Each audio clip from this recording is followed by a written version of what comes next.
Good afternoon, everybody. Welcome to the February 17th, 2026 meeting of the Chatham Finance Committee.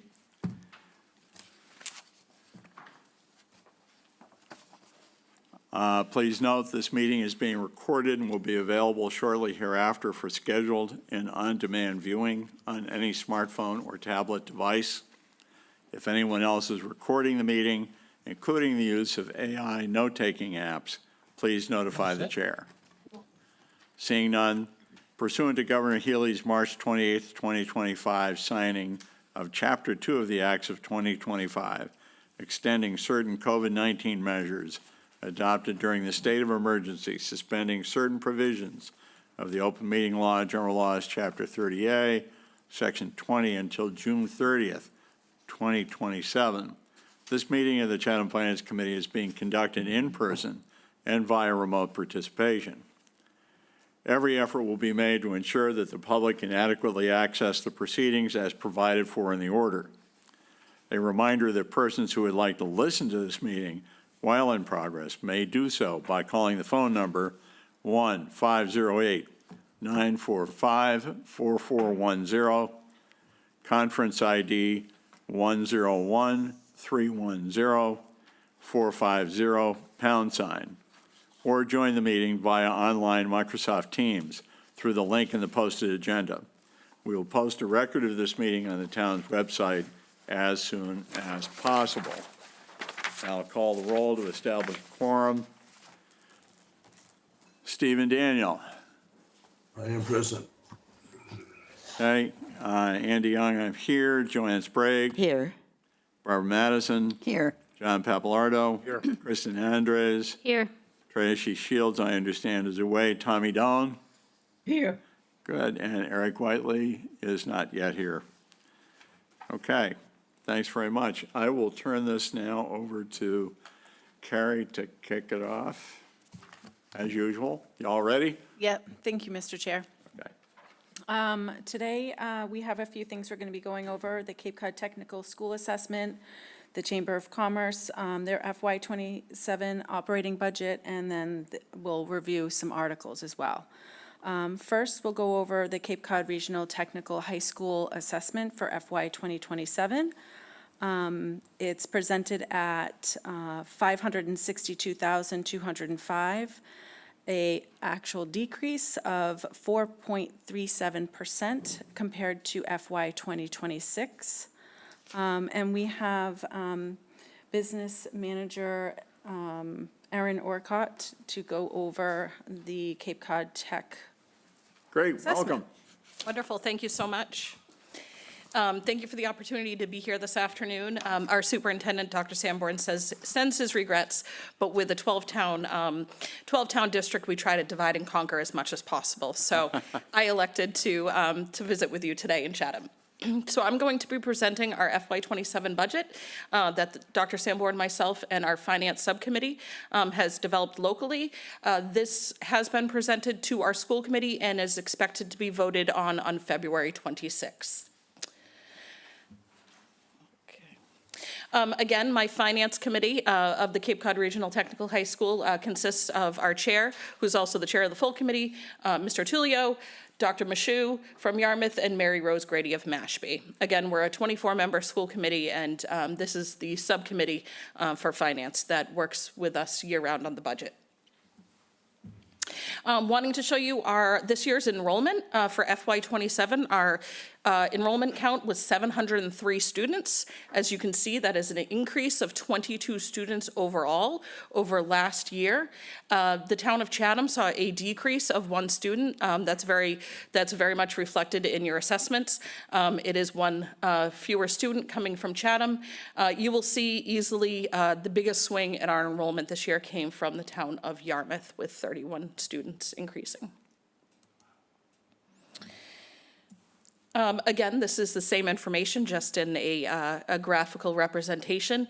You can see right off the bat that between Yarmouth and Barnstable, that's over 50% of our over enrollment, and Chatham makes up about 2.7% of this year's budget. I wanted to show you really what's been happening with our enrollment over the past few years. As you can see in FY19, we really were at our low of 570 students. As you can see, after the completion of the new building, and I think a resurge in technical education, we are really, I would say, busting at the seams with 703 students.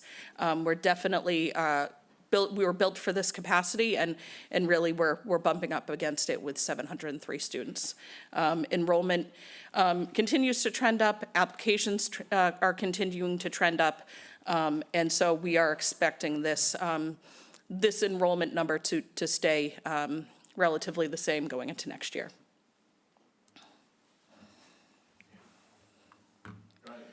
Just curious, before you leave that topic, are you at your limit? Technically, the school was built for a 85% capacity at 650 students.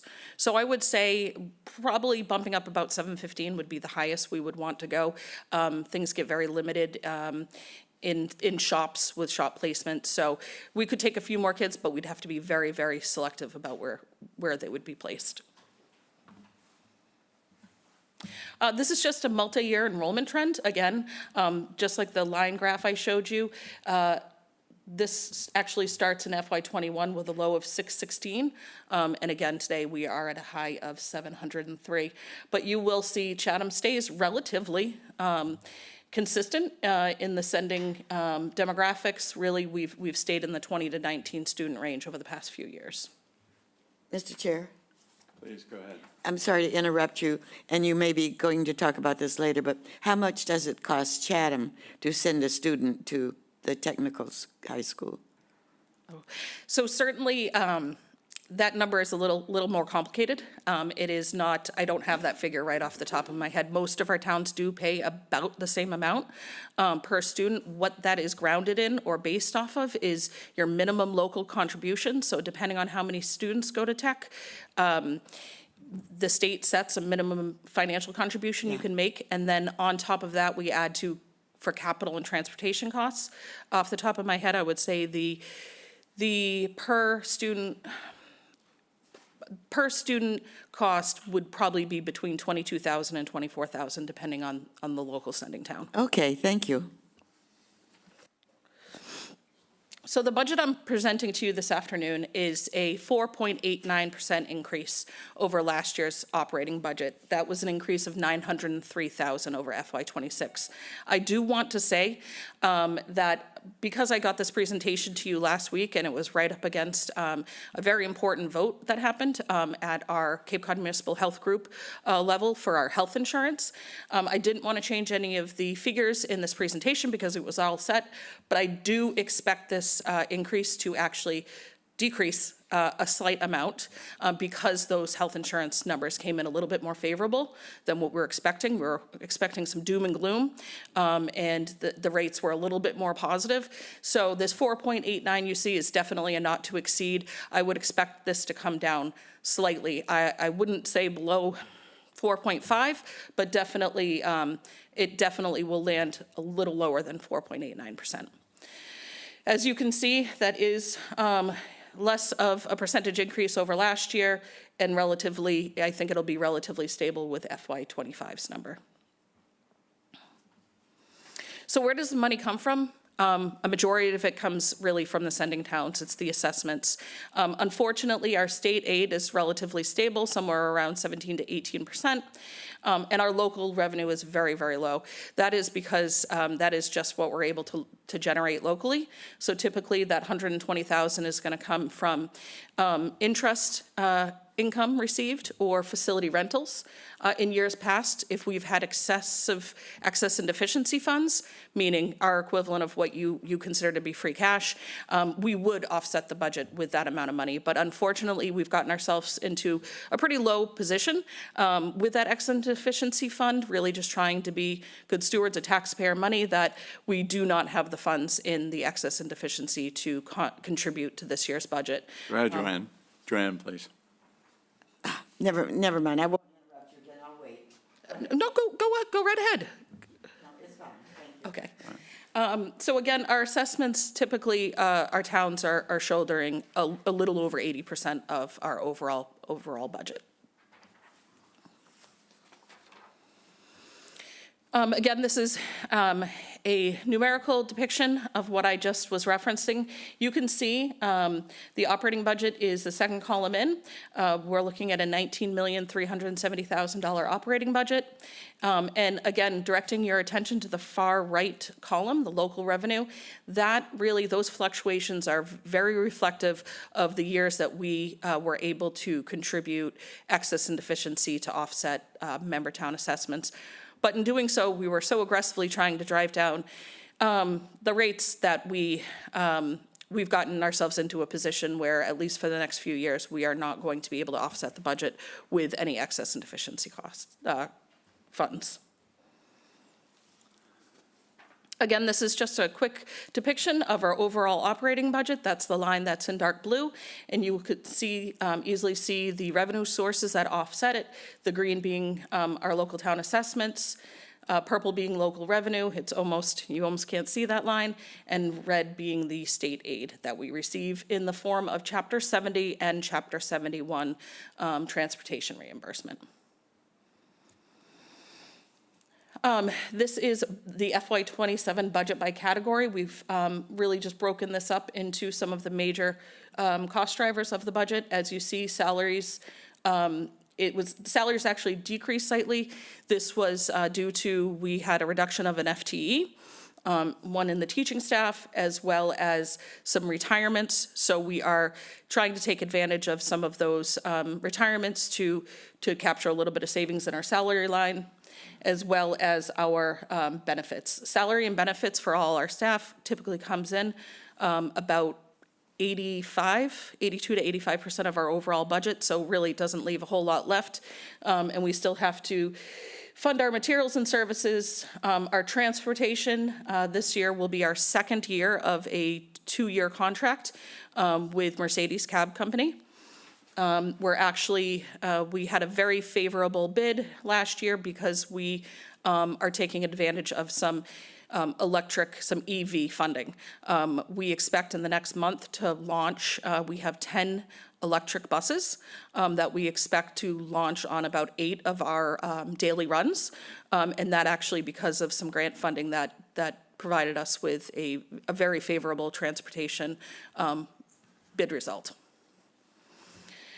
Utilities and heating continue to increase, although we are making efforts locally. We are in the midst of installing a solar canopy on our back bus parking lot, and we're hoping that does provide some energy offset for our building. Insurance continues to rise. The cost of property insurance liability is continuing to rise for us, as it is many other municipalities and homeowners on the Cape. And building improvement, we are making consistent effort to develop a long-range capital plan so that we can make sure that this beautiful building stays as nice as it is now, and continuing to infuse money into the budget for the building. So again, those are the major cost drivers that represent our $19,370,000 budget. Eric? Thank you, Mr. Chair. Quick question on the buses and the grant. So was the grant all in last year's budget, or is there some of it reflected in here for the? So the grant that was received, it was actually received by our transportation provider. Mercedes Cab Company. We enter into a 5-year contract with a fixed amount for those 5 years. So we already saw the major increase last year, and it's continuing to be level funded. The funding that we received offset the capital purchase of those buses. They haven't yet been deployed, but we benefited very favorably from having about $7 million in funding that went to the transportation provider to offset the cost of these buses. Because otherwise, but the lease is the same as it would have been, or as it was. It's pretty flat. I guess I'm not following what the benefit was. The benefit was we saw a 17% increase in our transportation contract over 5 years versus the market seeing about 40. So by utilizing the EV buses and the funds that came with them, we got a more favorable busing contract for the next 5 years, or 4 remaining. Okay, thank you. That's helpful. And then, I guess, a fairly loaded question, but on the EV buses, some of the news stories I've seen, especially from the North Maine and things like that, that they're really struggling in the cold temperatures and charging and durability of the buses for the routes. So, are we worried about that? Of course, it's a concern. We're launching into really an endeavor that hasn't been duplicated to this size on the Cape. So of course, I'm nervous. But that being said, I think that the technology with these buses has progressed quite a long way. I think we're being very strategic about which routes they're being launched for. They're not going to work for every route. Our Mashpee route, our Provincetown route, they wouldn't be suitable. Off Cape, not suitable. But some of our more local routes, we're confident that the charging time can take care of a morning run. The contractor has installed 6 dual-sided chargers in our parking lot. They are also responsible for the electric bills incurred by that.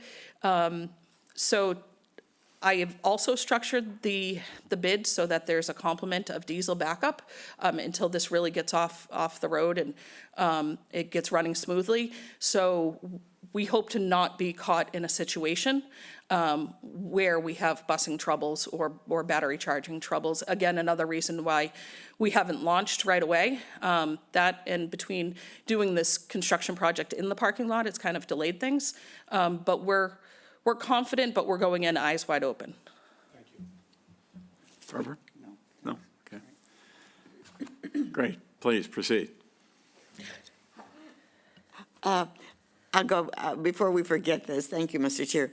How does the state determine what you get per student? Or is it per student, or is it by category? How do you Chapter plan on what amount you're going to get from the state? Really, it's purely based off of it's enrollment driven and it's individual to each town's wealth. So Yeah. it's almost, we have to back into that number. So we come up with the budget, but then we have to wait for the state to tell us what your minimum contribution is per student. And then honestly, the rest of that, the rest of it goes into determining that rate, but really the state sets the minimum that your town is allowed, the minimum your town is allowed. Right. And then anything on top of that is really just the additional costs to operate the budget. Okay, thank you. So again, this is a very similar snapshot of where the money goes to from the operating budget. Teacher salaries, as you can see, clearly the most important thing in education, would be 34% of the overall budget. I do like to turn your attention, much like Monomoy, we have costs that are associated with our budget that wouldn't be in a non-regional school budget. That would be our insurance for our staff, which is about 10%. Retiree benefits are definitely becoming a large cost driver of our budget. And I say large at 5.7%, but that's really just the cost of insurance for retirees as well as OPEB contributions. So that is getting to be a very sizable number in our budget, along with our Barnstable County Retirement Association. So those are some really large numbers that we have to overcome before we're even talking about what it takes to educate the children in front of us. So we just have to continue to be mindful of that. Mr. Chair. Please go ahead. On the utilities, I'm noting that you're basically flat from last year to this year, which is fantastic. We've seen presentations from other Chatham departments, including the Monomoy Regional School District, with pretty significant utility cost jumps, like very significant cost jumps. So how are you coming up with a flat utility number here for you guys? Can you share it so everyone else can do it too? I wish it was that easy. I would say a solar canopy. We are expecting that solar canopy that's supposed to be commissioned by July 1st at the latest. We are expecting that to provide significant savings to offset our utility costs. So that, along with monitoring what we've been spending this year, and then hopefully realizing a decrease because of the solar canopy that's So going. that solar is baked into this, your expectations on Absolutely, that? absolutely. Okay, so that's interesting and helpful. The gas, natural gas costs were significant increases everywhere else too. So I'm sure used quite a bit as part of your building, so. We do, and we are, I believe, in year 2 of a 4-year fixed contract for natural gas. So we're comfortable with the number that we put in the budget for next year. You've seen ideas. There's some interesting ideas that we could be transferred to other operations in this town, maybe. Carrie? I have a question. With your utilities, are you anticipating that you have the credits on your actual invoice? Because when we receive our credits for solar, we receive a check and they go into a revenue account, and we can't put them into an expense account. So there's no offset like that. Okay, that we can do, because we we have are to expecting- record our revenues as revenues and our expenses as expenses according to the Department of Revenue. And that's how we have to report it. Thank you for that heads up. Yeah. As far as I know, it is supposed to be credit offsets. Okay, But I appreciate, yeah, because I ours appreciate come in this. as checks, not on the actual invoice. If it came in on the invoice, our utilities would probably be a little bit lower as well, or thank you. flat. This is absolutely our first venture into. Yeah, so you might want to reach out and find out how you're going to be receiving that. Thank you, Carrie. You're welcome. I appreciate that. Again, this is just a numerical depiction of really some of the major cost drivers of our budget. Again, pointing out teacher salaries, 34%. And again, the retiree benefits, this is the number I alluded to. We have, of our $19 million budget, about $1 million right off the top is for retiree benefits and associated costs. Transportation's about 5% of our budget, 5.5%. And then support services, that's our special education costs, the costs of the additional needs necessary to educate students, special ed students. So again, this is what comprises our $19,370,000 budget proposal. Just a quick category history. This is all the same information, but just showing you, some of the shifts that have occurred. Across the top, you can see salaries did increase 2.4. That is reflective of not just teacher salaries, but overall salaries for custodians, food service workers, non-union staff, and administration. Benefits at 10.5% of that overall budget. Again, our capital, we are making concerted efforts to try to increase that as well. And all of this together is what drives the $903,000 increase in this year's operating budget over last year's. Joanne, you have a question? Thank you, Mr. Chair. Where is your debt located in here? Our debt, you will see there's a slide that's coming up as far as our debt. It is also at the bottom of our line item budget. I do have slides that depicts what our debt is. We have a 20-year fixed principal declining interest. Note that we are, I believe, 8 years into. And I just wondered what percentage of all of your overall expenses Where does that fall? We keep it separate at the bottom line of the budget, the debt amount. I would have to run that number for you. Okay, off the top. thank you. Thank you, Mr. Chair.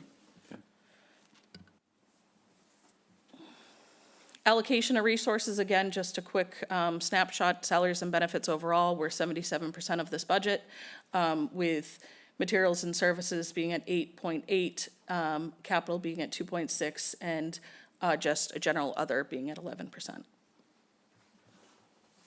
This is the capital debt for FY '27. Again, it's a fixed principal payment with a declining interest. The total principal and interest due for FY '27 will be $5,384,325. When we look at that at a per-town basis, your capital assessment for FY '27, which is purely just enrollment-driven. There's no calculations, there's no minimum contributions. This is literally the overall enrollment apportioned by town. And that assessment for FY '27 will be $145,522. To that, we would add your assessment for operating of $416,683. For an overall assessment to the town of Chatham in the amount of $562,205. Again, I caution you that I expect this number to come down. I don't think it's going to be substantially, but I think it will come in a few thousand dollars less than this once the superintendent, he's been traveling, and so we haven't actually gotten together to look at this budget after we got the Cape Cod Municipal Health Group rate increase. So he and I are expecting to look at this tomorrow, and then once voted locally, I can send a revised assessment amount. I always like to highlight, I'm sorry, it cuts this off, our dedication to OPEB. We are 10 years, a little over 10 years into a relationship with the Plymouth County OPEB Trust. Our liability is currently just shy of 21 million. Our balance as of June 30th for our OPEB reserve was $3,566,000. We are proposing a $225,000, between $225,000 and $300,000 contribution. Again, we were waiting for that health insurance number to come in. That will put us at approximately 18% funded to liability for our OPEB. We continue to recognize some fantastic returns being part of Plymouth County OPEB Trust, and I'm definitely proud of the commitment that we've made. And I can say, even though we're a small book of business, we've made significant inroads into funding this. And that is the end of my presentation. Great. Thank you very much, members. Eric, please go ahead. You want to go, Barbara? Go ahead, Barbara. Okay. Thank you. After you, Al. Great presentation. So the change in the admissions program for Cape Tech, it's moving to the lottery, and I think there's been some discussion on the school with the Cape Tech School Board about how that gets balanced between the towns. So have you guys done any modeling or looking at, what enrollment numbers will be driven to with the new program? And I guess just to kind of put my little spin on it, I think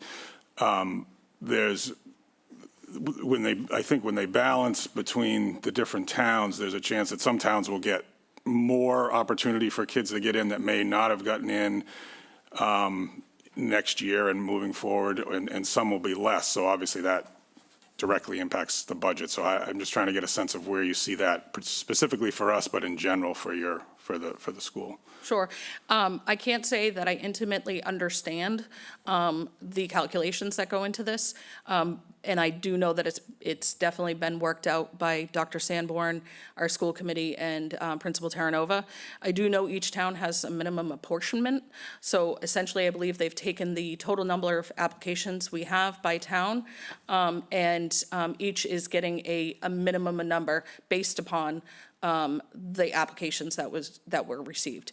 While I can't speak directly to Chatham, I can say off the top of my head, a town like Truro got 4 applications. Because of the apportionment, they were allotted 3 seats. We are essentially going to be holding 12 mini lotteries. There was great concern by our school committee that each town would have their typical representation. So a formula, which I was not part of developing, was created to really even the playing field and ensure spots in each one of our towns, and so that one town wouldn't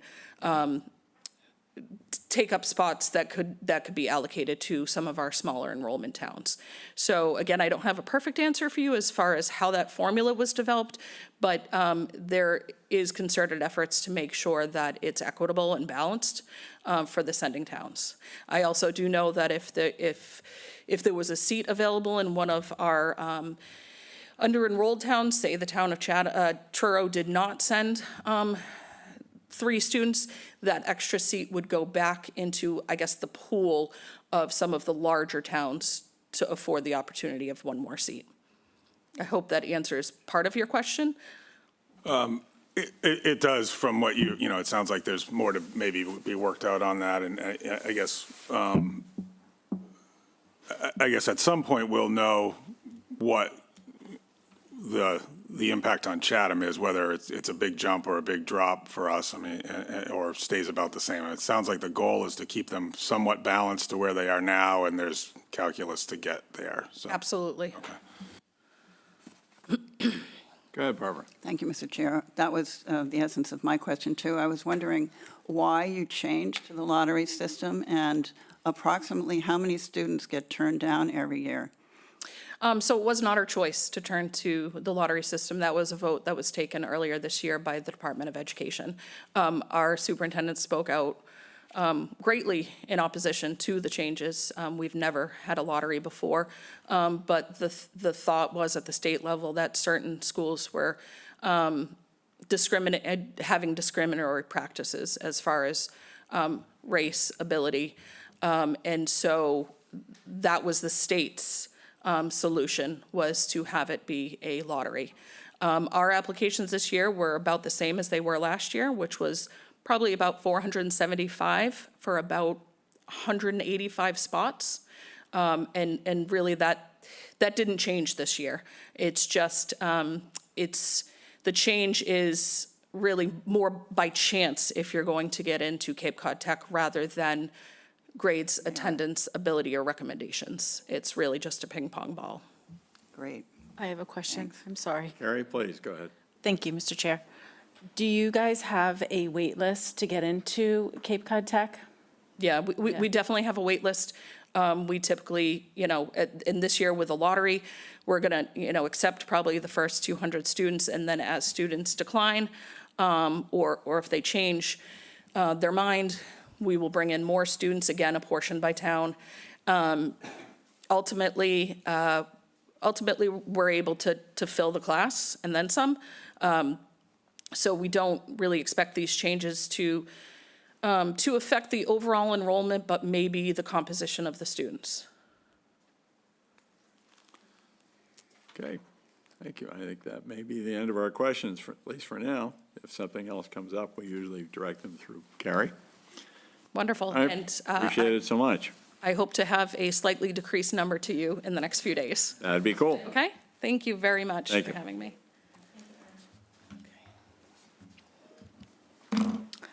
Next, we have the Chamber of Commerce and Merchants to go over their FY 2027 budget. It's, again, at $95,000 for FY 2027, which is level funded.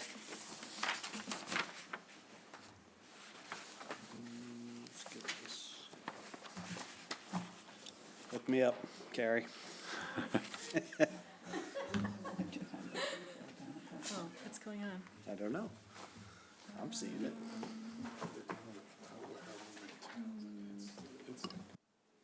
That's really weird.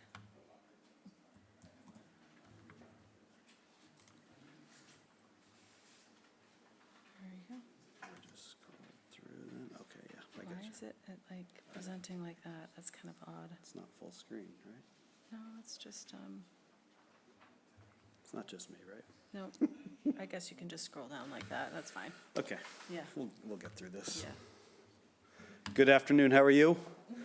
I'm Ryan Farrell, the co-president of the Chamber. I have Emma Carroll, the other co-president, our treasurer, Nancy Gardner, and we are missing our secretary, Cole Land, who couldn't change a work appointment. Normally, we would have our executive director here presenting to you all. Obviously, we do not have an executive director right now. We hope that position will be filled mid-March, late March at the latest. So that's the update on that. We're here, I'd like to almost just come back to some of these strategic goals, and I'd like just to get into the meat and potatoes. We are here asking for your request to fund us for the $95,000, which is level funded for the past 3 years. 75 of that goes towards our staffing, which does not include our executive director, so that would be our booth and our operations manager within the Bassett House there. And then 20,000 goes towards our economic development, which encompasses our, it helps pay for some of our website, our social marketing media, all that business that we now do online. After this, then we can go into our expense breakdown and our income. So this is our income, member dues of 90,000 plus. We have our guidebook and some of our reserves at about 84. There's the 75 and the 20 that we're asking for. And then we go into our special events, which is really our fashion show. We don't have many special events ourselves. And then we have some display advertising on our website that we're actively trying to grow every year because we're on a new website platform now. It's pretty fresh to us. We're about a year into it, but we're getting much more active on that. So a total income of $295,311. And then I'll go to our expense side of it. And you'll see the 14 on the community relations, member benefits and services, which is like the guidebook, 96. Then we have our communications, print media, staffing of 66.5. Once again, that's going to be where our Bassett House is and our, info booth downtown. And then we have buildings and grounds at 12.3, which is basically our rent that we pay for the Bassett House. And then the administration and professional fees, that's basically where our executive director falls into that bucket. So that's an expense of $294,530.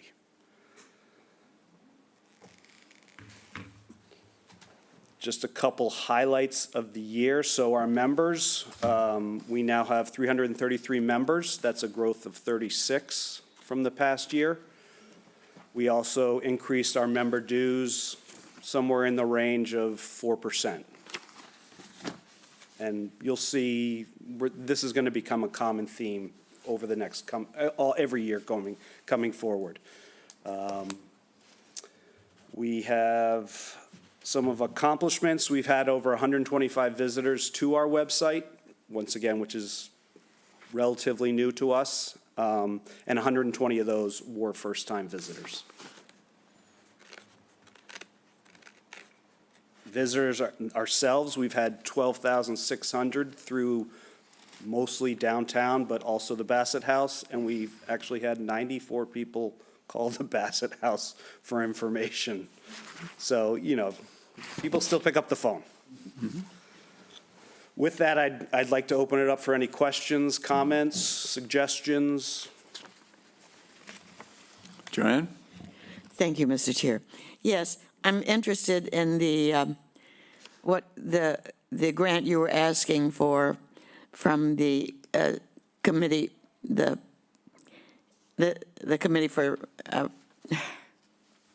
trying to think of the name, but anyway. CPC? Yes. You asked for an amount of $25,000 to restore the legacy of Kate Gould Park.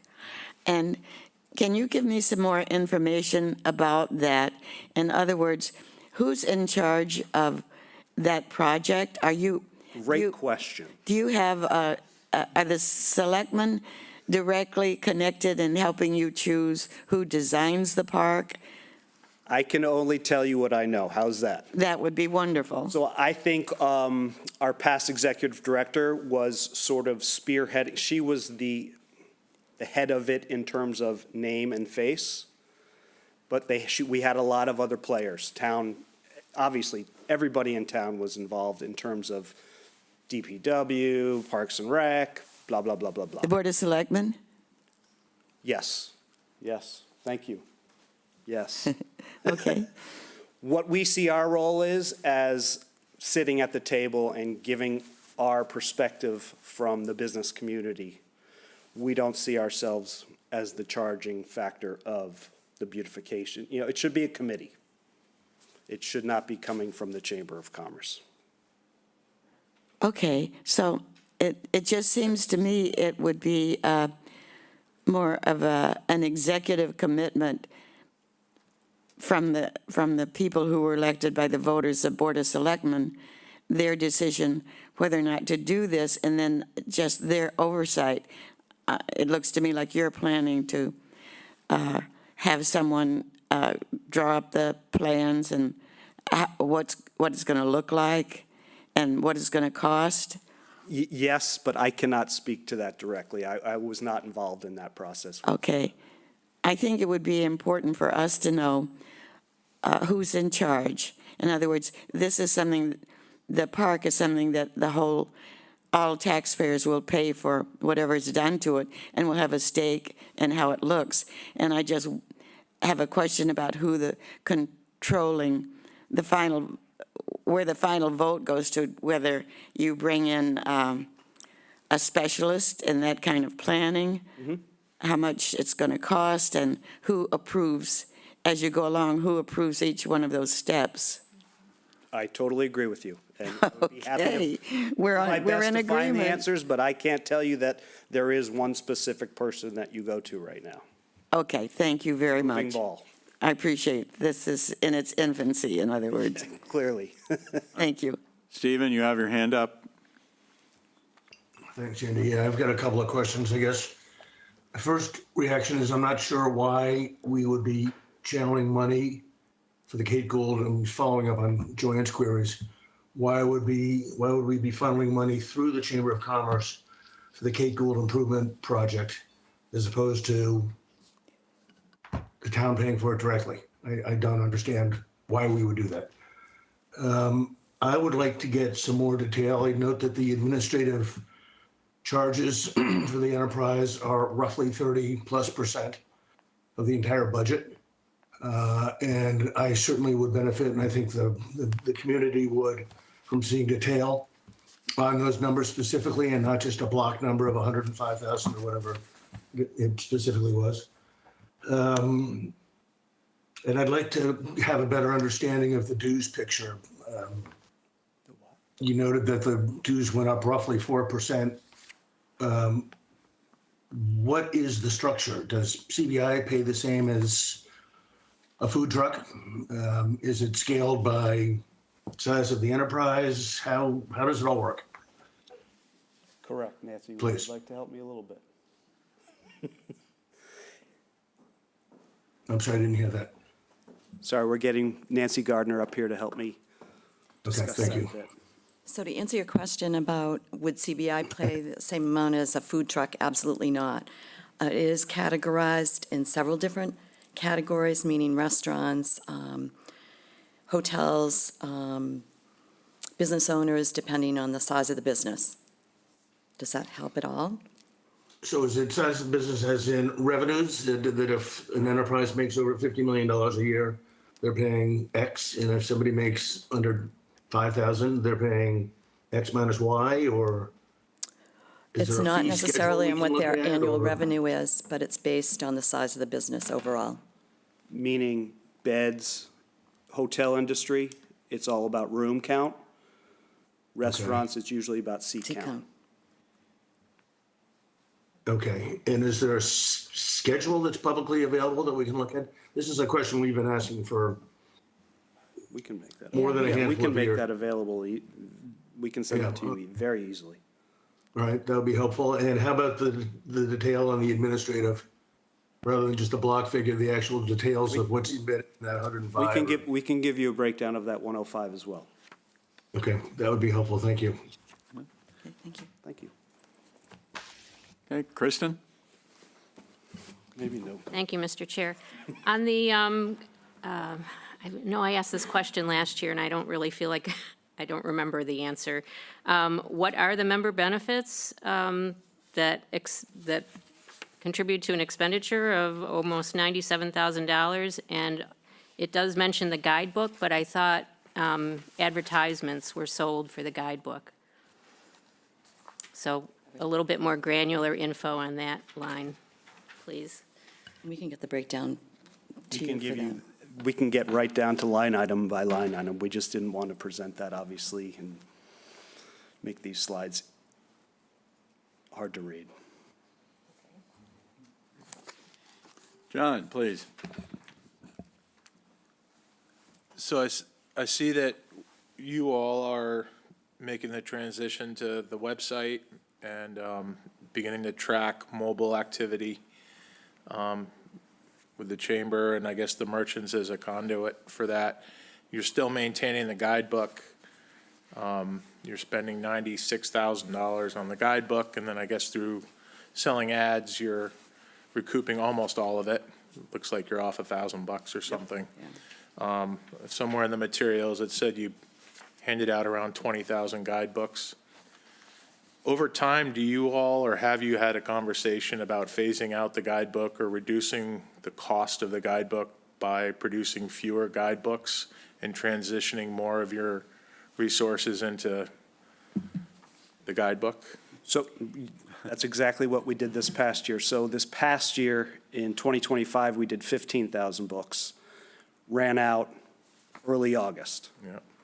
But with that, we also had QRC codes everywhere where someone could go boom and get the guidebook on their phone Yeah. to make it obviously easier for everybody visiting and locals alike. Do we see tearing down the 20,000 number over the next few years? Probably, but we're trial and error right now. 15 wasn't enough. Is 20 going to be too much? Well, no. Yeah, I mean, you keep printing them and people keep stopping in and you keep handing them out. We did bring the guidebooks in-house. We used to use an outside vendor. Yeah. Who just ran with it and did it and delivered them to us. Yeah. We did find some cost savings and a little bit more control and design and added bells and whistles when we brought it in-house. I know thank you for the answer. I know it's difficult to imagine a future without a guidebook for a chamber, but a lot of people are becoming more and more sensitive to printing and waste. I cut my teeth in publishing day one and. Yeah, right. So the minute it's I printed, saw news- it's already outdated. With the digital interface, you can continually update things. It's much cheaper. And it would perhaps change some of the line items in your. Yep. And that, I think that's something that the next ED/board and everybody, it's going to be on their Yeah. sort of to-do list. And then if an eye I on could, Mr. Chairman, one Please, other go ahead. question. I think in your presentation, you mentioned one event. You're not very, the chamber's not very event-focused, but where Fashion does, show.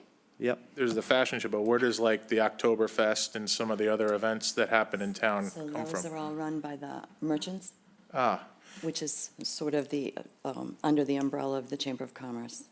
yeah, so is that in a separate set of books? Or is it all contained here? Is it its own standalone organization? Well, it's a committee and that falls under the auspices, if you will, of the Chamber of Commerce.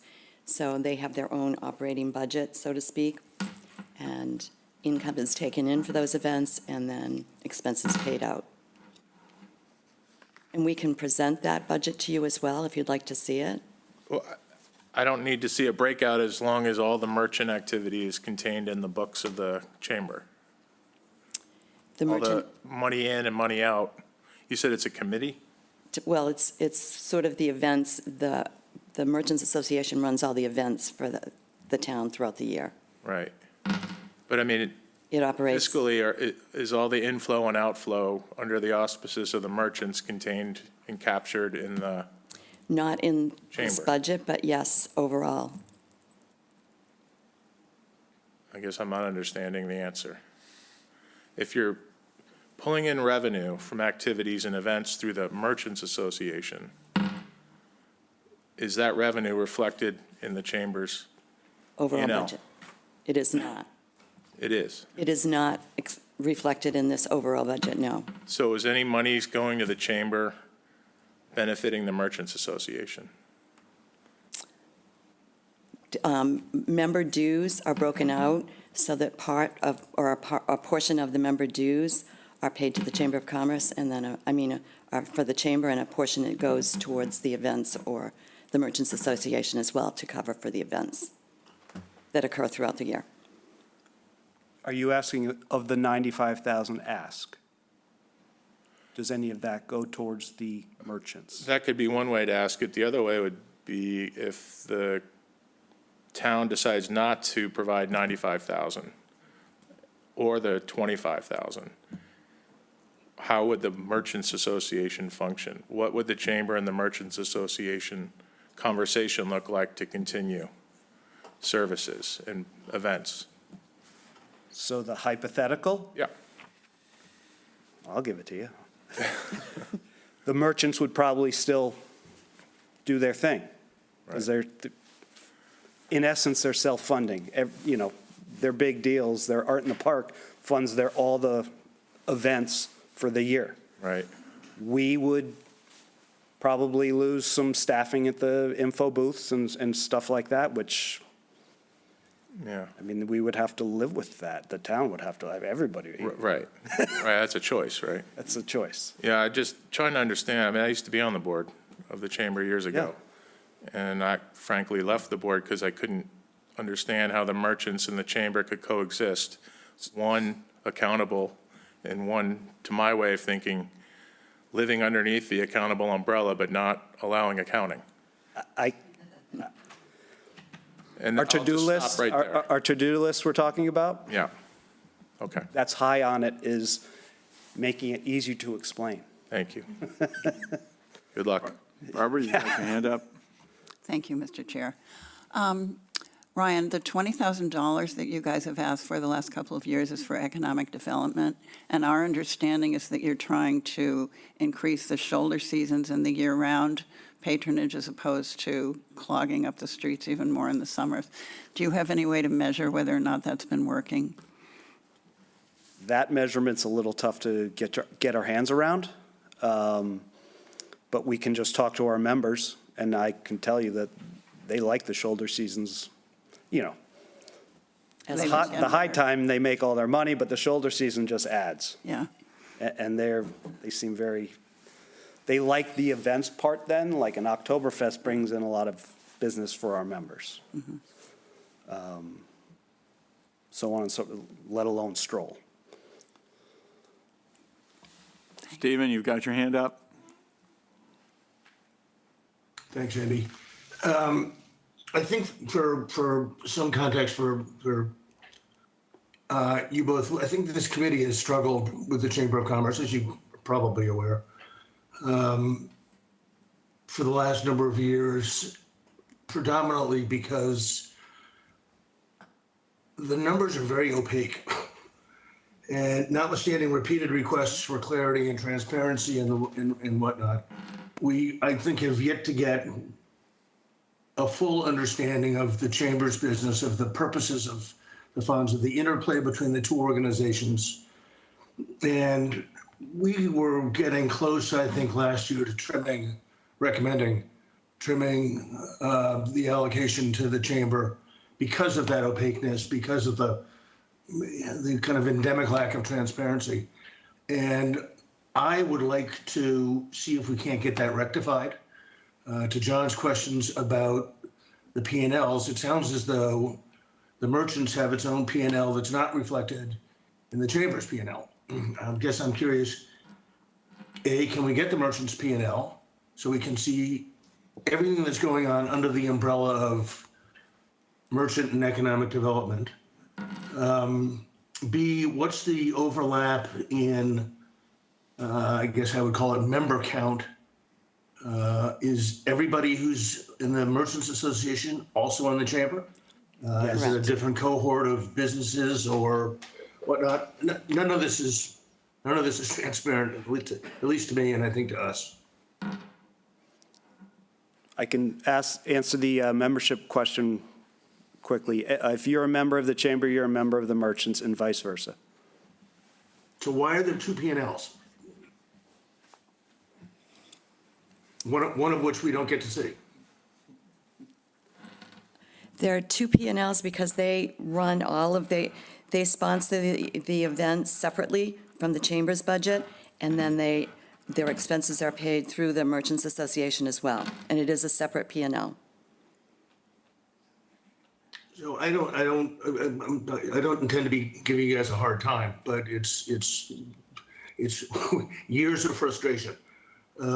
If the membership is generally twinned between the two organizations, I guess it eludes me why there would be two P&Ls.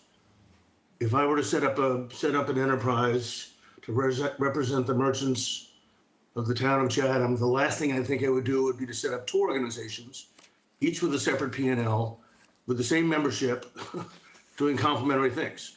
It doesn't make a lot of sense to me. And maybe it's a legacy that's been inherited by you guys and everybody.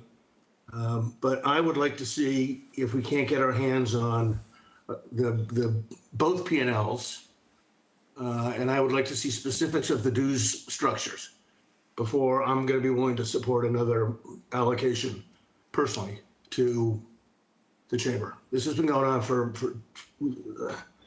I've been asking this question for 6 or 7 years. And it has I've been never going on gotten for a it. number of years, there's no question, but we can provide you with that as well. All right, that'd be helpful, Nancy. Thank you. Again, I'm not trying to give you guys a hard time. It's just mounting frustration. So, all right, thank you. The folks on the Finance Committee have questions further for the chamber? No? Okay. Anyone else on the line? I don't see another hand up. Okay, all right. I guess unless we've got more questions, we're all set for now. All right, you'll be providing more information prior to Carrie. She can pass it on. Okay, Yeah. thank you. Thank you. No, thank you. And I have to admit, I think the question about that CPA grant, who's going to control that? I'll Who's it find go out for to? you. How do you control it? Right. Okay, Yep, I'll find thank you. out.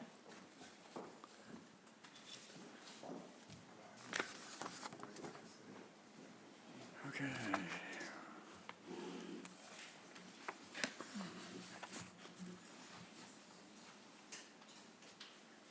Carrie, you're back in the barrel. The next agenda item says that you're in charge. Thank you, Mr. Chair. Just wanted to make a note for myself on that. So we have a couple of articles to go over.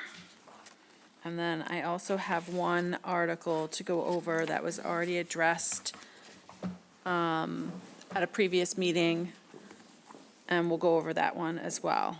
Okay. But for now, I'll start with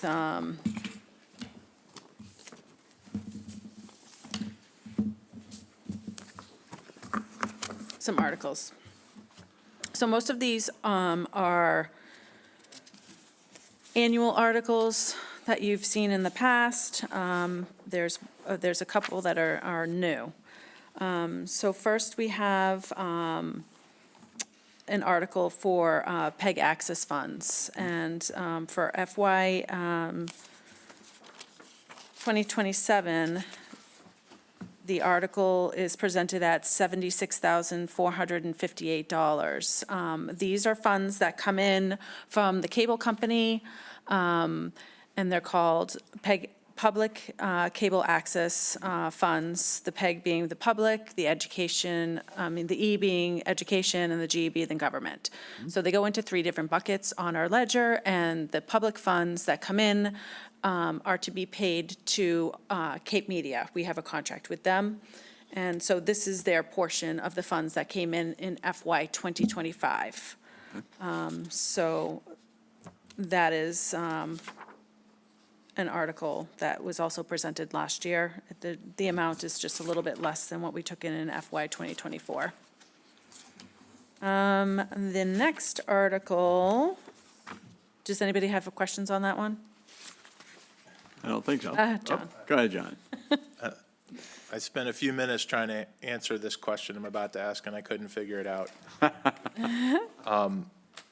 I don't know if anyone here has an idea. The funds that are generated, they're cable access funds, right? That's the source. Yep, So I got to Comcast. thinking, fewer and fewer people that I know pay for cable TV. They have internet into their house, but they're not paying for cable TV. Right. Does that mean that fewer funds are collected as a result? Or is it, if you have that coax cable going into your house, whether it's pumping in cable or just internet, there's a fee associated? And that's what I was trying to figure out, because the So- trend is against cable TV. Right, and I believe the funds have been slowly diminishing a little bit. As you can see, last year, the article was, I think, 70, I think it was around 74,000. No, it was a little bit higher, sorry. I think it was a little bit higher than what this one is, 78 maybe, slightly higher. But yeah, technically, we've been taking in a little bit slightly less. Not too bad, but just slightly less. I did an analysis not too long ago to see how much we were taking in compared to years past, but it wasn't much less. And Yeah, I was able to look at last year and the year before, and yeah, the trend's slightly less each year, but I didn't know if that was because it's predicated on cable subscriptions by household, or if it was sort of baked in over time, it decreases anyways. Like, No, I think it definitely goes by how many people are actually subscribed to Comcast. You're welcome. And we have a copy of the article. We have an article, Yep, yeah. in front of us, yep. Yep, Okay. Why don't we just set that aside for a minute? Do you want to keep going? I'll Maybe just we go can- through them, and maybe then, we can have a unless you want to consent vote on agenda them. here. Yeah, I can just go through the list. So next, we have the stabilization trust fund appropriation. We did not contribute to stabilization last year, as we had enough in, according to our financial policies, it's between 3% to 5%. This year, I took a look at it, and with the growing budget, we are due to put some funds in this account for the stabilization fund. We're going to contribute $350,000. It will be $358 from free cash, and there was an old article, $19,942 that was left over, that actually came from stabilization in 2011. So when I did the research, I want to put that money back into stabilization, because what the article is complete, it's been sitting on our books for a long time, so I want to move the money back where it came from. This will put us slightly, with this contribution of $350,000, it will put us slightly above 5%. It's roughly around 6% of the operating budget, so, which Appropriations is out, net of the debt, doesn't include debt service. It's just- appropriations out of the stabilization fund, or what is it supposed to be? 90%? So the appropriations out of the stabilization fund are for expenses that are emergencies, if we run into emergencies, or anything that's kind of like unexpected. It's supposed to be a supermajority vote, correct? This is not to go into it, to take it out, the funds. That's correct. That, Okay. All right. Yep. Any other questions on the stabilization fund appropriation? So on the supermajority to take it out, that's at a town meeting, that's the only. That's so it- correct. So it actually has to get Yes. to a town meeting or a special town meeting. to Yep, do if that. we were to use funds out of the stabilization fund, it would have to go to town meeting and get voted, and it'd have to be a 2/3 vote. Go ahead, Barbara. Like snow and ice, do we take snow and ice out of there? I've not seen that, but you could, yeah. I understand we can also pay snow and ice out of the overlay, if there's any left, by the time we're done. All right. Thank you. All right, keep going. All right. So the next one on the list is the expendable trust fund for retirement. This is set up, a fund set up for when an employee retires and they have a lot of accrued vacation time. Back in the day, they'd have a lot of accrued sick time. And this is the fund that would basically fund their retirement when they left the town, because it's not included in the operating budget. Unless in the operating budget, there's enough funds in the department to offset, we would pull it from the operating budget. However, if not, it would come out of the retirement fund. When I first started, there was quite a few retirements that had happened in my first year here, and last year, there was also quite a few retirements over the past few years. So the fund is kind of depleting, and this is just kind of funding it a little back up, so that way there's funds in there. I don't see this needing to be funded every single year, but just to have enough in there to make sure there's funds for people that do retire. What's the current balance in the fund? It's, do you have it in front of you? 64,000? You have it there? 64. Oh, okay, I missed that, sorry. Mr. Chair. Thank you. Please go ahead, John. I just, why couldn't the retirement money, when it's needed, you say it's not needed every year? If we have enough funds in there, so like last year, I didn't ask for any money to be in there because we had enough funds. So the year before, there was a $95,000 appropriation into this fund. And now that was, I think we had like $146,000, and now there's only $64,000 left. Well, it seems to me that that's what the stabilization fund is for. It's not. It's for emergencies, Okay. and, yep. So emergencies, unexpected costs that came in above and beyond. These costs are not unexpected? No. No, typically, somebody that comes, they're supposed to give at least a 6 months notification of their retirement, I believe it is. 6 months or 3 months before. And if the budget's already done and approved, Okay. and typically, we just budget for what their salary is for the year. And like I said, sometimes we do have funds left over in the operating budget to offset their retirement, but sometimes we don't, depending on how much they're, Okay.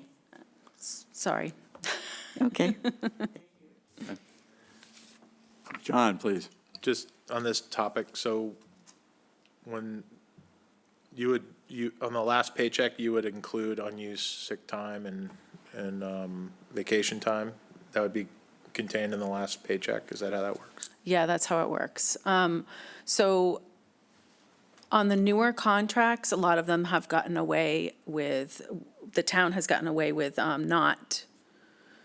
So like prior to 2013, the contracts included a percentage of their sick time would be paid out. So if I was in the union, I would get paid a percentage of my sick time.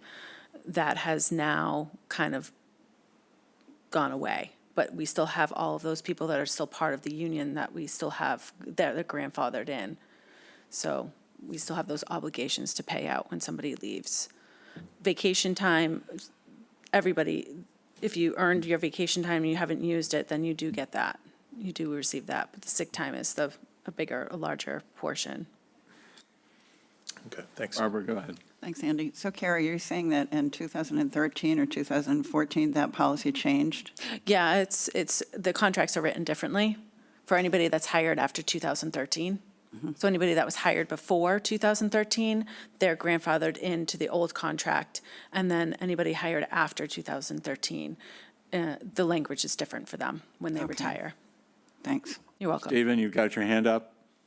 Yeah, thanks, Eddie. And then Carrie, just to simplify, this is essentially a fund to true-up employees to buy out their vacation and sick leave when they retire, correct? Yes, that's correct. Okay. Thank you. You're welcome. Other questions on this? No?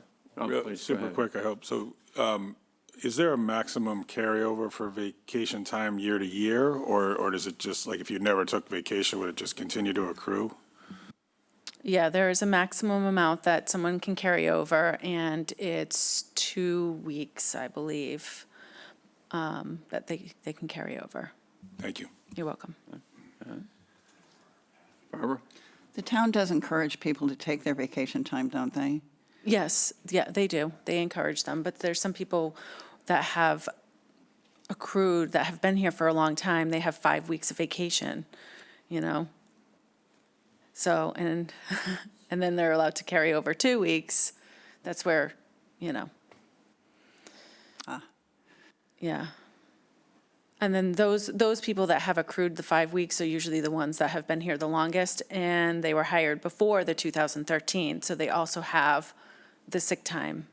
And I think it's around 25% or something like that of their sick time.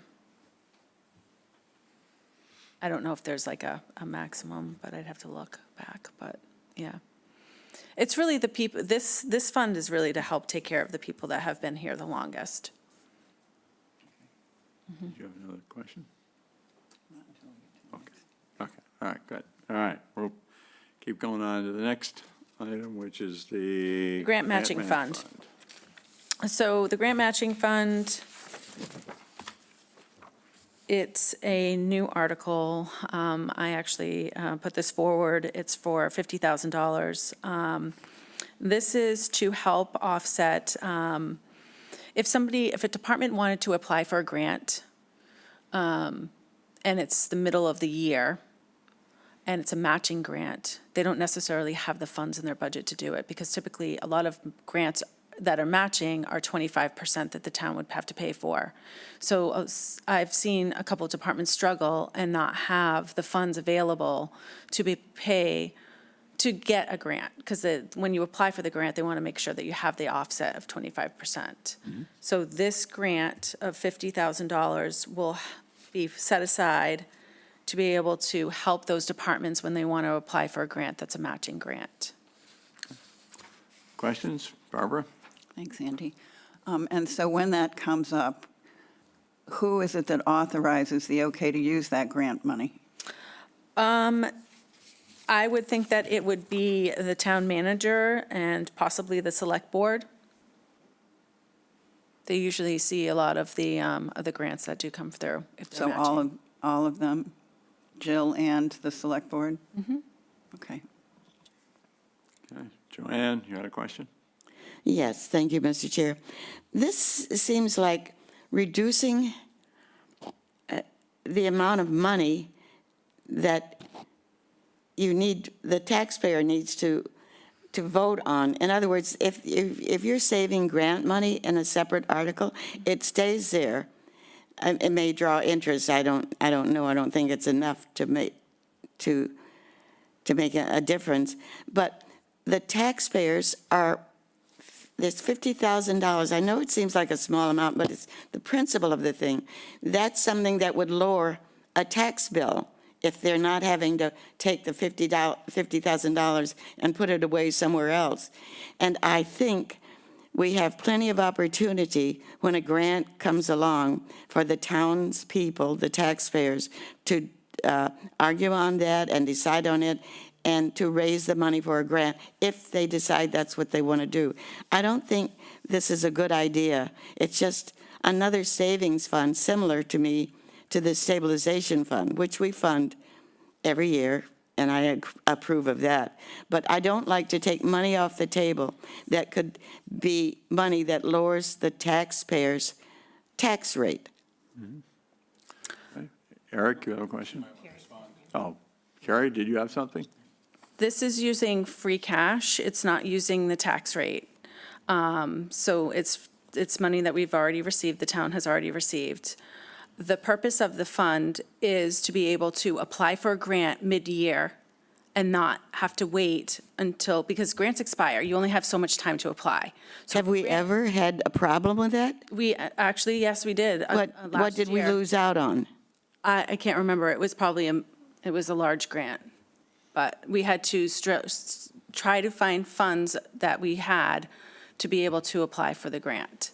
So this right here is just a fund, so that way, if somebody comes and they say, I need a matching grant of $25,000, they can go to the town manager, they can go to the select board, and they can ask for the funds to be able to apply for the grant I don't agree with that. I still think that's taxpayer money, and the taxpayer should be able to vote on how they want to use it, and it shouldn't be set aside. It's $50,000 that we're taking out that goes on the tax rate that isn't, in my estimation, isn't needed, but that's just me. Okay, it's not on the tax rate, again, it's from the free cash, so. Free cash is there to put on other articles that the taxpayer wants to vote on and does vote on. So I think it is setting aside 50,000. I know it's a small amount, but it's setting aside money that could be used to lower the tax rate. Joanne, I gather you don't like this article, is that right? You got Okay, it. because there's several other people who would like Oh, to I'm speak to it. sorry. I didn't realize that. Eric, please. Thanks, Mr. Chair. Carrie, in that scenario that you've brought up about the grant in the middle of the year that needs funding,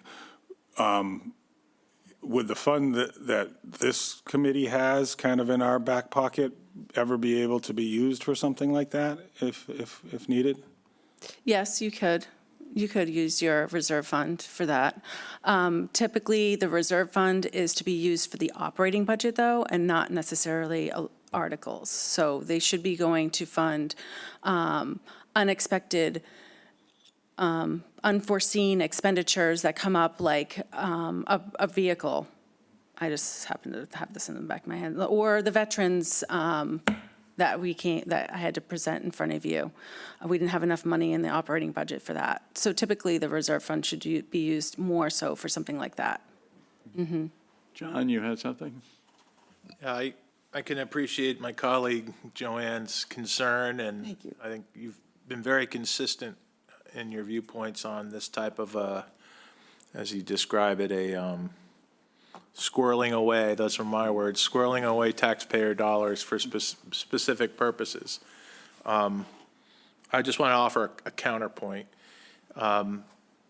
As we're experiencing and other communities are experiencing compression in our budgeting process and facing overrides for a variety of reasons, I think that I could support this article going to town meeting floor for a discussion and a vote. But what I would like to see, or would suggest, would be some pretty tight reporting back to the Finance Committee and the Board of Selectmen. If and when this is tapped, as the article is written, the town manager presumably would recommend to the Select Board, or is that what we're calling it, Select Board? The Select Board, the opportunity for a grant and permission to dip into this fund to be competitive in an inter-year grant.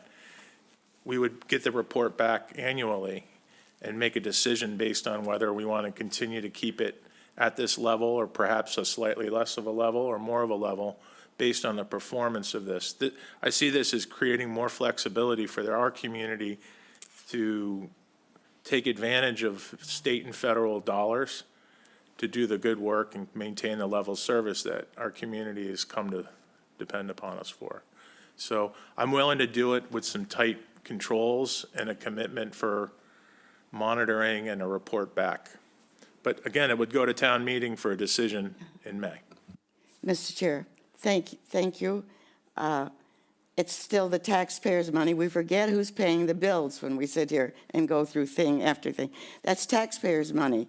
And I don't think that we should have to go through all the machinations to get their money that's been set aside when it's theirs.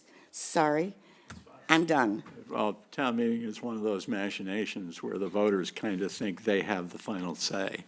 Carrie, you have something? Yes, so just speaking about what types of grants this would help with also the dredging that we're potentially losing some of that money. So this could help go towards that as well.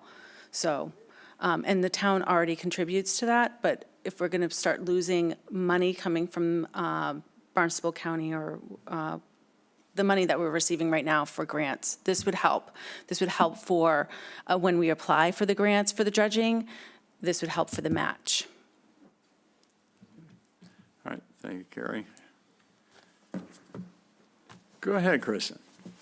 I don't think I can say anything better than John did, but I just want to say that I'm in support of this because I know how grants can come up, and usually the deadline is just around the corner. And I think this is, with some safeguards, I think it's a great opportunity and creative thinking to help leverage any funds that are out there that we can help with our projects. Thanks. Okay.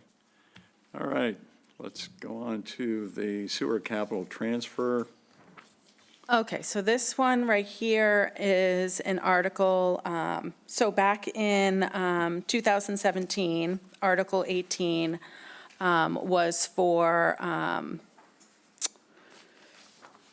a wastewater capital for the sewer, right?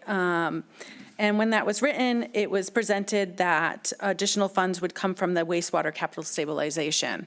I happened to come across this when I was working with Rob on where we were going to get some funds for this, for the exceeding amount that we've kind of gone over a little bit on this for, how do I say this? Funds that we did not receive from the Clean Water Trust. There's costs that are ineligible. And also, this article has changed over the years. It was presented at Phase 1D, Phases 1C and 1D, and then it's kind of stretched out to Phase 1D-2A. They just kept adding stuff to this. So therefore, after researching, I'm asking for $2 million to be transferred from the wastewater capital stabilization fund, as the article was written, to cover for the unexpected costs that were not covered by the Clean Water Trust. The trust, let's see, the stabilization fund currently has a balance of $4 million, and we're expecting another 1.5 to come in this year. So, Thank you, Carrie. you're welcome. Folks have questions for Carrie on this?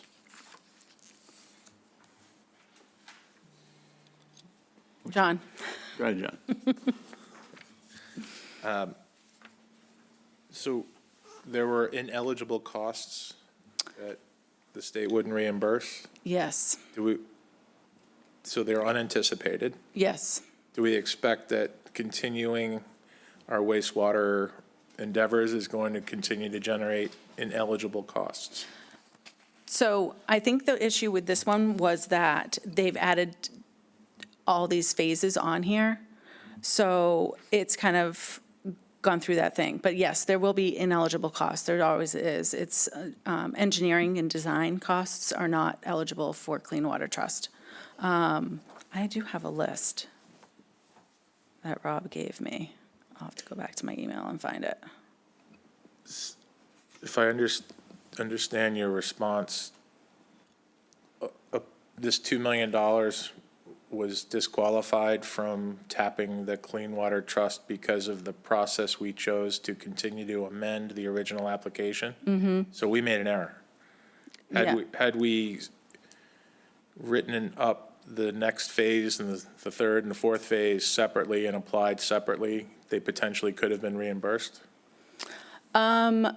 So the original article was only for, say, I think it was like 30 million or something like that. We'll just say 30 million. Yeah. The Clean Water Trust gives you so much money to cover. What happens is that, say the Clean Water Trust gave us 32 million, but then there's ineligible costs in between. We can't go back and, it's a little complicated. I don't know exactly how to describe it. if we were, because they're, all right, the bond company already thinks that we've borrowed $30 million for this project, which we didn't. So we can't say that the Clean Water Trust, we're not going to borrow from you for this whatever amount. They just don't give us the amount. We get less from the Clean Water Trust. So those costs that we've incurred above and beyond of what the Clean Water Trust said they're going to give us, we have to get from the wastewater capital stabilization. Is that kind of making sense to you? Sort of, and I don't want to belabor the point. I guess, to me, the more important point is, this sounds like a whoops. And I'm worried we're going to continue to have $2 million whoopses. And I want to know that we've got an anti-whoops device deployed. Well, I hope that the Clean Water Trust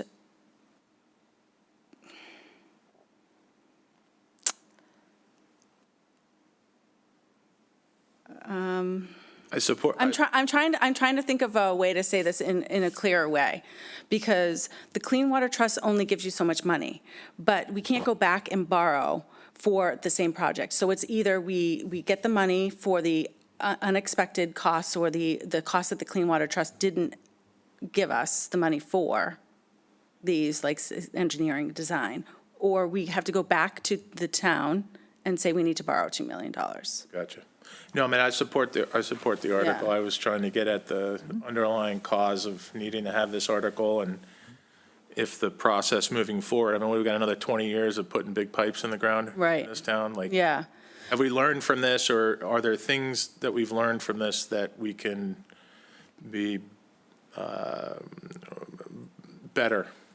Yeah, I think things have gotten better. I think that if the town was to, I don't think additional phases should have been added on, is what I'm saying. I think that the first phase should have been done, and then if, 1D and 1C should have been done, and not added on 1D, 2A. Because I think maybe they thought there was going to have enough funds in there. And this article was written in 2017, which is a long time ago. And obviously, you all know that things have, with the inflation costs, we had COVID and inflation, and now it's 2026. So, Hey, Andy, can I hop in for a sec? Stephen Yeah. has his hand up. I'm also interrupting, for which I apologize. So, Carrie, is the essence here is that we had a project that was supposed to cost us $10, and we applied for $10. yep, And because of these scope additions, the project's now $12, but we've already applied for and received $10, and we're not eligible to get incremental funding for the extra $2 because of the scope expansion. Is that the essence yes. of what we're going? Yeah, I guess you could say it like that. Okay, but would that be inaccurate? I know I could say it like that. Is that an accurate reflection of essentially what the four corners of this? Yes, that's correct.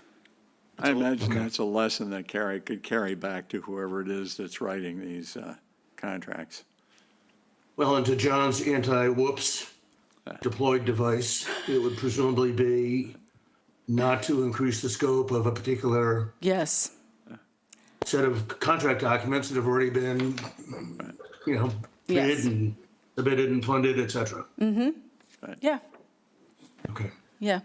Okay. Go ahead, Barbara. Thank you, Mr. Chair. I'm recalling back when we first entered into that municipal agreement with Harwich, and we knew we were going to get getting $6.5 million, and some people thought, wow, cool. And it was the Finance Committee who recommended that we start this wastewater stabilization fund, and looks like I'm glad we did. Yep. Seems like a wise choice. I mean, to be fair, the article was written as to be used, the wastewater funds to be used on additional costs, so it's just we haven't, we haven't done it yet. Unless there are additional comments to be made or questions on this, are I'm trying to figure out how to put together a vote on this. I think we generally have agreement on the PEG article, the stabilization article, the expendable retirement article, and the sewer capital transfer. The grant match fund, maybe we'll vote on separately. That sound about right? Yes. Okay, so can I have a motion to approve the PEG, the stabilization article, the expendable retirement article, and the sewer capital transfer article? So moved. Great, good. Motion's made and seconded. With those in favor, please say aye. You have to call us. So, Stephen, Aye. I'll vote aye. Joanne Sprague, Aye. Barbara Madison, Aye. John Papalardo, Aye. Kristen Andres, Aye. Tracy's not here. Tommy Doan, Aye. good. And Eric Whiteley. Aye. All right, good. That prevails with one absence. Then we'll go to the grant match fund. I know, it's like which word's first? It's a sign. That's it. I'll move that, Andy. I'll grant you, it could be a sign. Stephen has moved it, is anybody seconding it? Okay, good.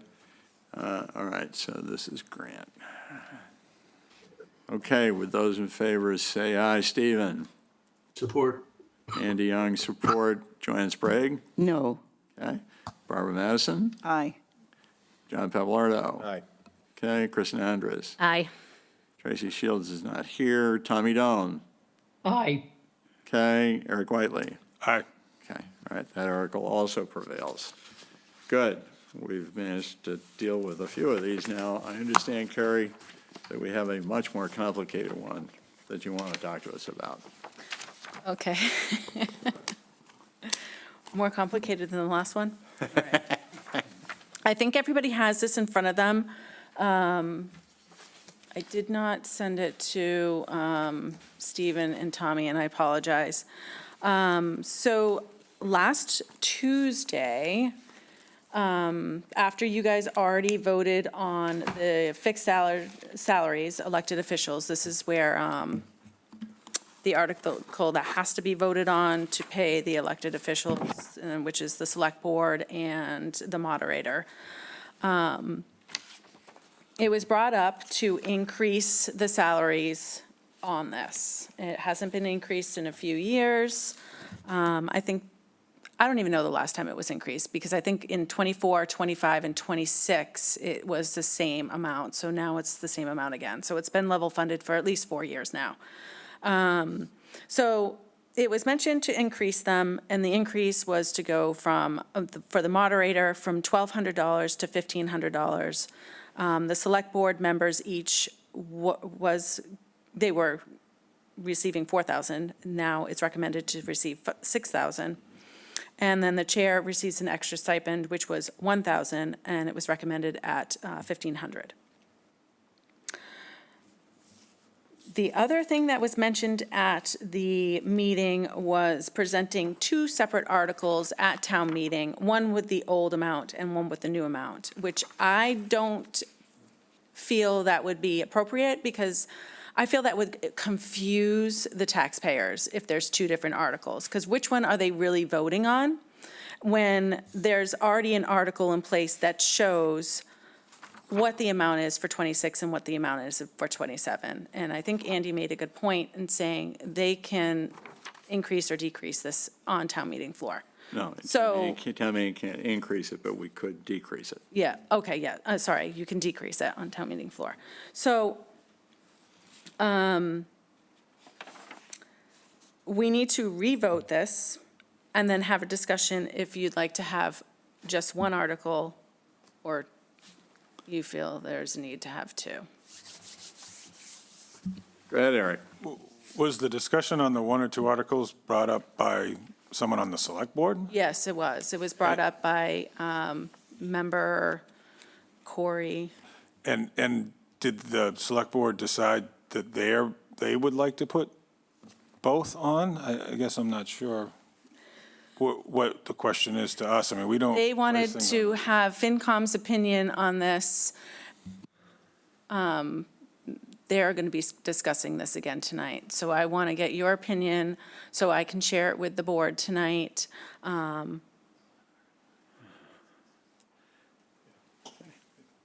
So they are not prepared yet to put this on the warrant, never mind express support for it.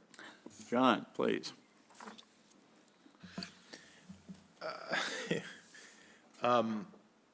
Curious if you could color in a little bit more. Just read the background. Here's that Chair Nicastro made the recommendations. He did. Okay. Was there any rationale or moving forward, is there a process being suggested that these should be adjusted for cost of living or any other metric by which we would advance these salaries on every couple of years? Is there structure around this? So I have not increased these salaries, but there definitely should be something that they look at. This Select Board Chair, Dean Nicastro, he said that he had done some research, and he feels that this should be increased according to other towns, surrounding towns, and what they're receiving. And also, he feels that he does quite a bit of work. Yep. And he feels that this should be increased to reflect the work that they are doing for the board. Yeah, to me, I'm not debating that. I mean, I've seen the agendas that our select board plows through.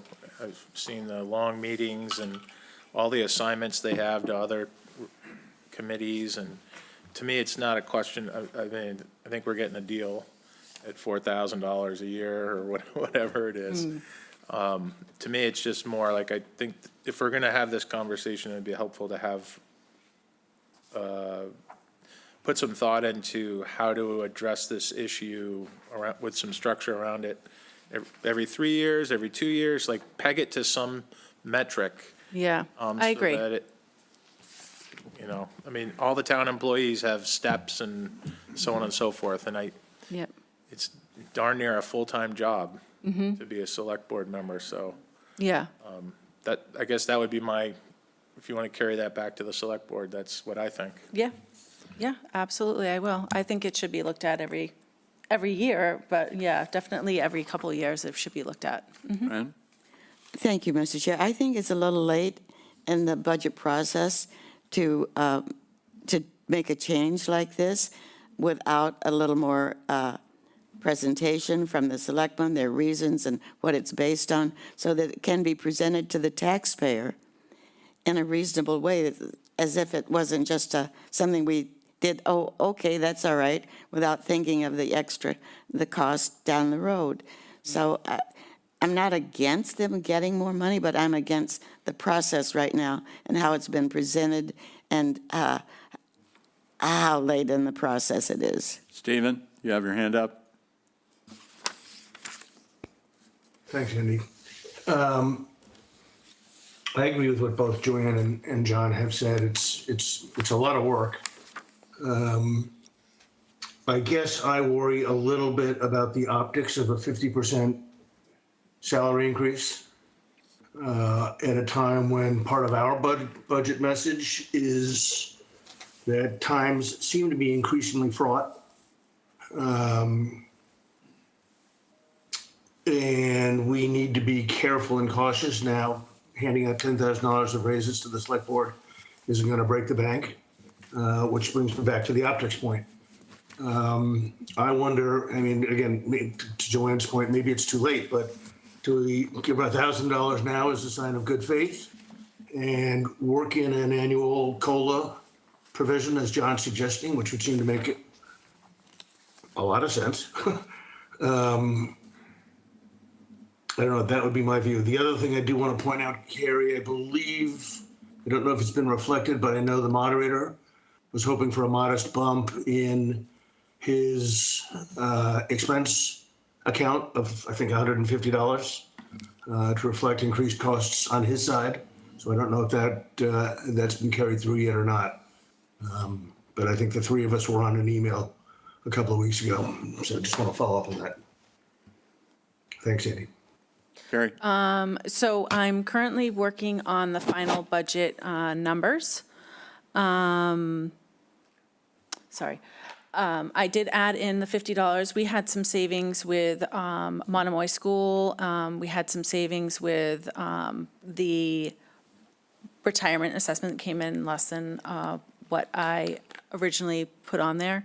And also our health insurance came in less than I anticipated. So some of these things, with our savings on that, I added in like the $50 that the moderator had asked. And a couple other things I have taken care of that have been directed at me to do, but it's not going to make our budget increase even more than what was already presented to you. All right, we have somebody in the audience, Brian Phillips, I believe, who'd like to speak on this briefly, I hope. Andy, can I just add one incremental remark? What was that, Stephen? Can I just add one incremental remark? Oh, yeah. I think to Carrie's question about one article versus two, I would be in favor of one article Oh, yeah. and not two. Please, Brian, go ahead. All right, Brian Phillips, 374 Orleans Road. I put a little bit of thought into this. I am running for selectman, so I don't know if that's conflict of interest there. But I mean, you do these jobs, selectman, finance committee, because you love your town. And these jobs are a lot of work. But as far as the stipend is concerned, I think it should just cover like basic costs, like gas and I guess, what I would call like, maybe like a lunch and coffee. Because if you're doing this job right, you're meeting with a lot of citizens, a lot of people, and you're doing like, coffee meetings, lunch meetings, those types of things. And hopefully you're doing it within Chatham, so it's gonna, stimulate the economy. So I think it should be more around, like $10,000, like $200 a week or something like that. Thank you. All right, thank you, Brian. Stephen, did you have something else you wanted to say on this? Your hand is still up. That's an oversight. That's okay, all right.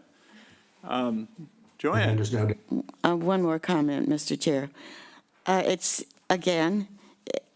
looks like, and I think to the taxpayer, I'm a taxpayer too, that the minute we save some money, we think, oh boy, let's go spend it. I don't think that's good to do on the spur of the minute. It's late in the process.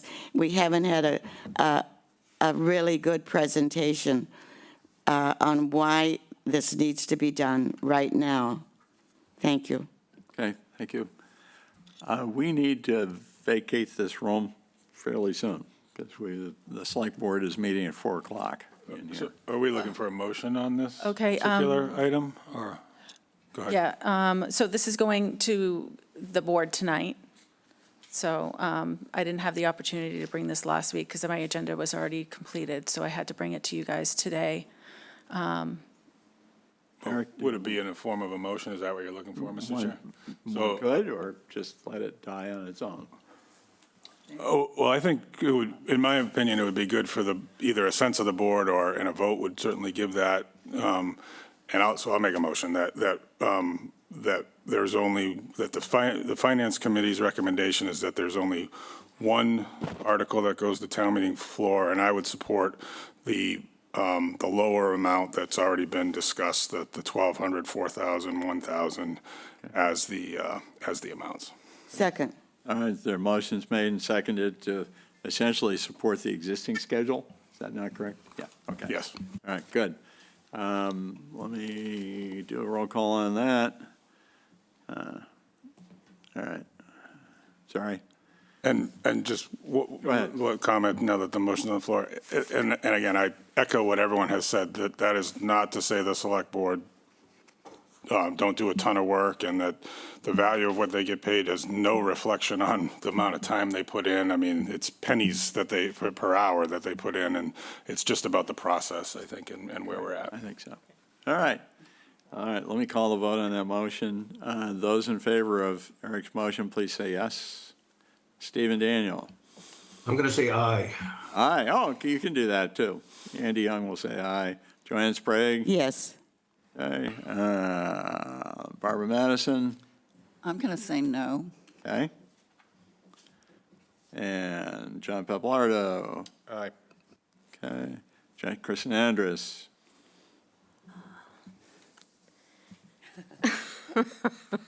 I'm torn. I guess I'll say no.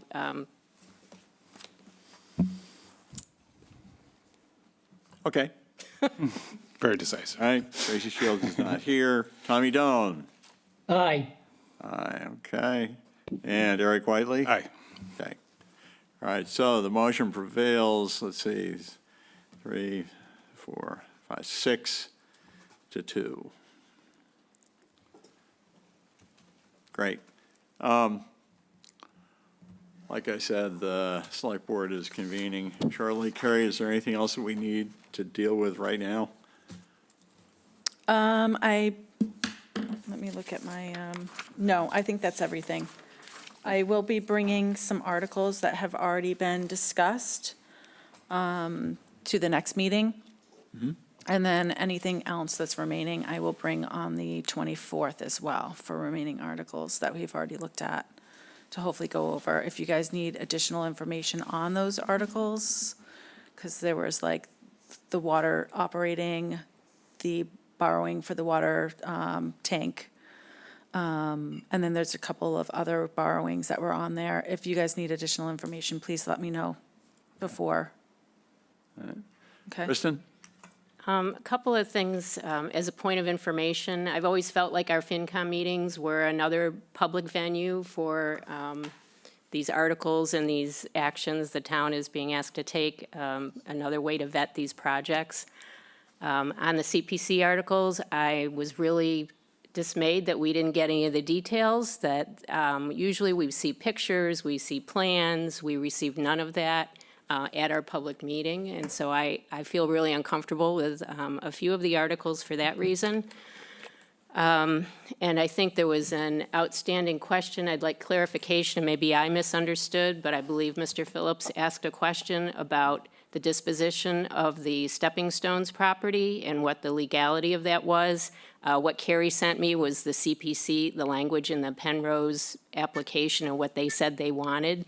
I don't think that was the same thing. If I'm misunderstanding, question. please be clear, but I feel like we don't have an answer to that question about the disposition of that property. So those are two Your major question is things. specifically about the Stepping Stones Road property. Yes, about the disposition language and whether the contractor is able to ask for more money.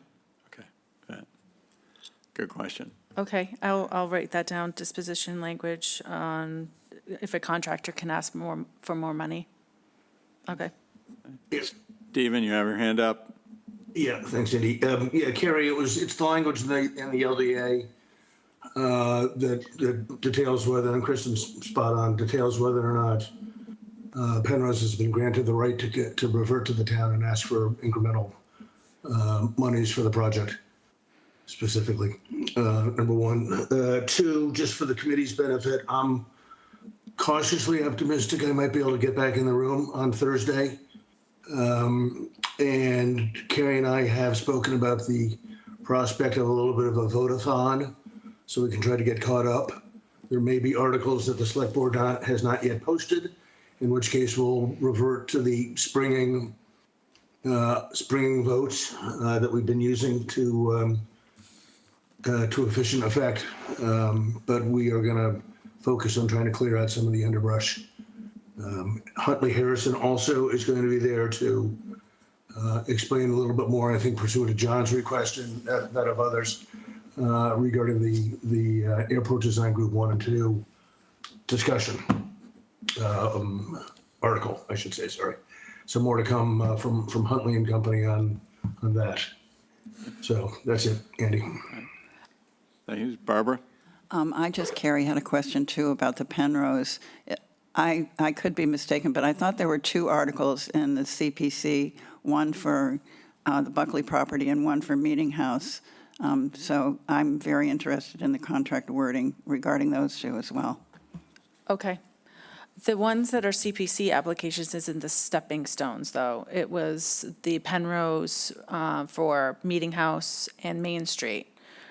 Are you talking about the funds that are going to Affordable Housing Trust for the 750 from CPC? That sounds about right. Okay. All right. I just want to make sure, because I know there was multiple. And yeah. I will get you the applications. I'll send I those just out remember to the you. question And being I'll raised. find about that disposition language for Stepping Stones. Okay. And Kristen, I noted as well in your note to me regarding your thoughts on the budget, the deficiency of the presentation by the CPC. So we'll make sure next year that it gets back to where it should be. All right. Other questions, comments? No? Eric, you're on. I think. no question. Oh, you just push your button. I was going to say, can we, like, John, you're on then.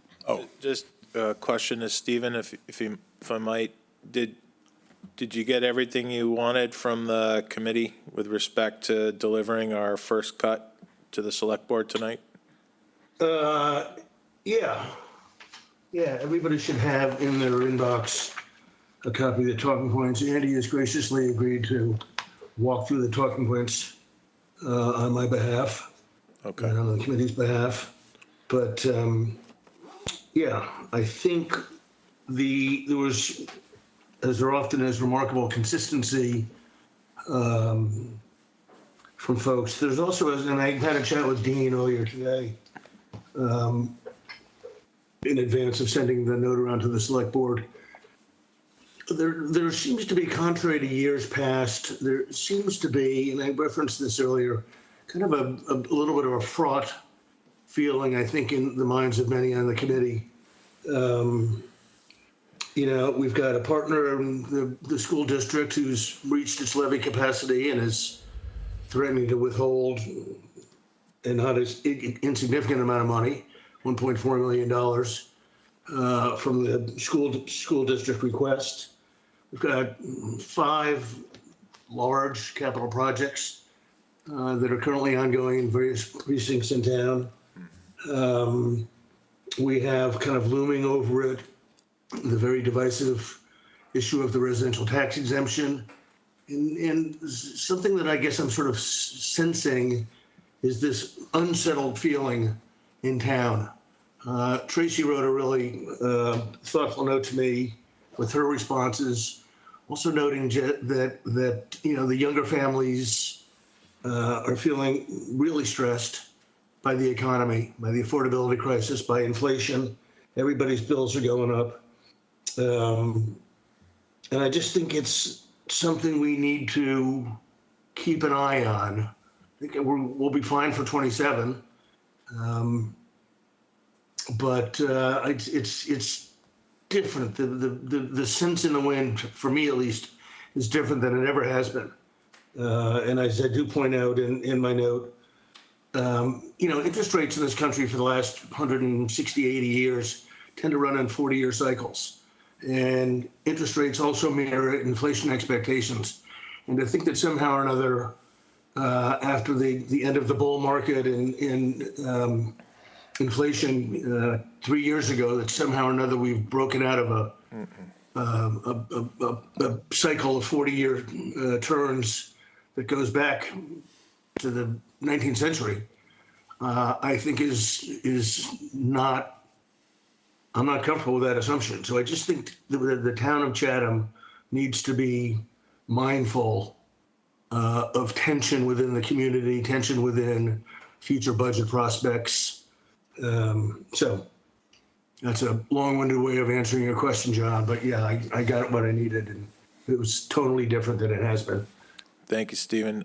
Just of note, I just checked my email. I haven't received the note you referenced. If you did, send it out to the committee. Yeah, I did. I'll double check. Thank you. I may have just not hit send before the meeting. move to adjourn, Mr. Chair? I think so. All right. Motion to adjourn. Second? Terrific. With those in favor, say aye, just to be, consistent with Stephen's desires here. And Stephen?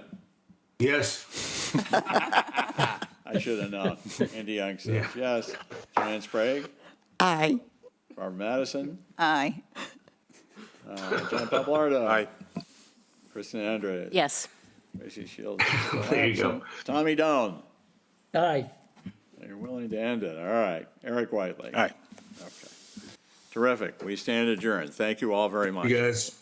Thank you.